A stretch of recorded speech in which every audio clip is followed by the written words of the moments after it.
בונסואר, מדאם דה מיסייה, וברוכים הבאים להשקת הקולקציה שלי, הקולקציה של בריז'יט. אני מעצבת אופנה, אני גרה בחיפה, ואני ז'דור חיפה, ז'דור אני אומרת לכם. וכל הקולקציית אביב שלי זה עיצובים שעשיתי לפי סיפורים שעיצבו את העיר הזאת, עיצבו את מי שהיא, את כל הקשקש של העיר. למשל, יש לך את הז'קט הזה, זה עיצוב של הטמפלרים. זה כמו הטמפלרים שבאו והביאו את כל החקלאות לארץ. הביאו את הבנייה הגרמנית, עשו פה שיק ושורש. יש לך פה את כיפת הזהב מעל הבעיים. יש לך פה, לא ברור, פה יש לך את אליהו הנביא. גר פה במערה, סגפן, תואר המידות, הוא אוהב את אלוהים, איזה אהבה, אחווה.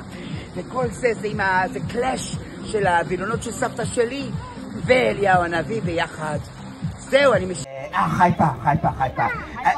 יש אומרים שזה גם מין נקודה על הצוק. כן, הכרמל זה כמו איזה נקודה על הצוק, תצפית על החוף הנהדר. יש הרבה ורסיות, אף אחת לא ברורה ממש. אז אני ככה מאוד מאוד אוהבת את חיפה, ואני החלטתי לעשות קולקציה אביבית, משהו שופר, משהו... חקרתי את הצבעים, חקרתי את הסיפורים על חיפה, ואחר כך עשיתי קולקציה על זה. בסדר? הם עשו פה שמות. מישהו יודע מי זה הטמפלרים? אני יודעת, הם דוגמנים שלי, אני מתה, זה יופי. מה, טמפלרים, הם באו מגרמניה, הם היו נוצרים. נוצרים, יודעים מה זה נצרות? יש יהדות, יש אסלאם, וכולם מאמינים בגאולה, שתבוא. כולם מחכים לגאולה שתבוא, זה על משיח, זה על זה, ואף אחד לא בא. גאולה, לא בא. מהטפטים בבתים של הטמפלרים, היה להם טפטים כאלה, וכל המושבה הגרמנית שזה פה ליד בן גוריון, למטה, בתים של טמפלרים. הם באו עם המון, עם גישה נהדרת, הם לא רצו לכבוש את כולם, הם רצו לשתף פעולה, לעשות חיי קהילה. יודעים מה זה קהילה? כן. זה כשאת אוכלת צ'יפס ואת נותנת לי גם. אני לא יכולה, אני מדברת. חיי קהילה, בבקשה. זה אליהו הנביא, פגש את הווילונות של סבתא שלי וטוהר המידות, פה הכל לבן. אליהו הנביא היה איש שאהבה, שרפה אותו, אהבה לאלוהים, הוא היה עיוור, הוא לא ראה ממטר, והוא קרא לכל נביאי הבעל. בזמנו, עם ישראל האמינו בבעל. עכשיו הבעל היה מין אל כזה של המיתולוגיה הכנענית. והוא היה האל של המזג האוויר, של הסופות, של הברקים, של הרעמים. ותימות עשן. עכשיו הוא אמר להם, אוקיי, אנחנו עולות לכרמל, ושם כל אחת עושה מזבח, כן?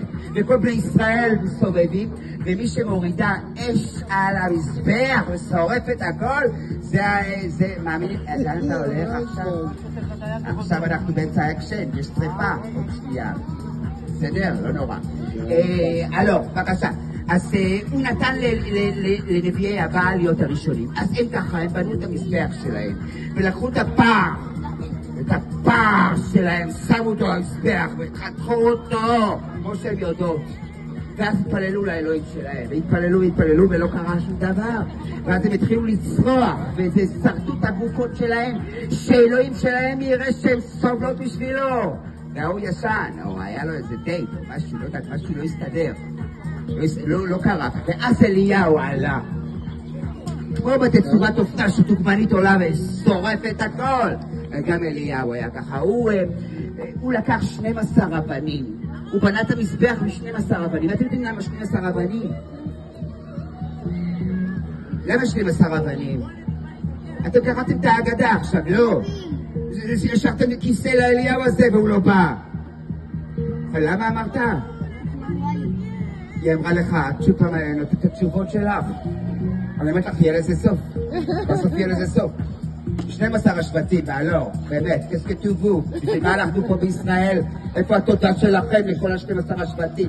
הוא לקח 12 סלעים, כ-12 השבטים, והוא בנה את המזבח לילה ולילה, בוזואר, ושריפה גדולה הייתה, ושרפה את הכל, שרפה את המזבח, את הפר, וישר בני ישראל השתחו על הארצה, והודו לו לאלולי. אני רוצה אתכם צועדות, כל אחת נותנת את הפר שלה, אני אתן לכם טיימינג, בסדר? אנחנו צועדות לפה, אנחנו עוצרות. מסתכלות על הקהל שכולם רואים שהפר של היצירה, ורואות את התחת. בסדר? והולכות קדימה. אפשר להוסיף ידיים, אפשר להוסיף אצבעות, אפשר להוסיף עיניים, כל דבר. ואז מתחלפים, מתקשים באמצע. מה לא ברור? הכל. יופי. אימפרוביזציה, אני רוצה לראות אימפרוביזציה, כן, תתן לנו מוזיקה. מה חזרה? מה רן דנקנר שוב פעם? מה עכשיו? מה רן דנקנר? איפה רן דנקנר? אלור, בבקשה, גבירותיי ורבותיי, הסתיימה תצוגת אופנה, איפה מחיאות הכפיים שלכם? בבקשה, תקחי עכשיו כיפת הזהב, גבירותיי ורבותיי, ועל גן הבית אפשר פשוט להסתנדר מהזהב הזה, ואז מתחת לגן הבית יש לנו את הטמפלרים, שמה שהם עשו, הם עזבו. ובסוף אליהו הנביא שאיתה אבל בסוף את פאר היצירה שסוגרת פינה, ואני אחר כך כאן. אוקיי, תדעו.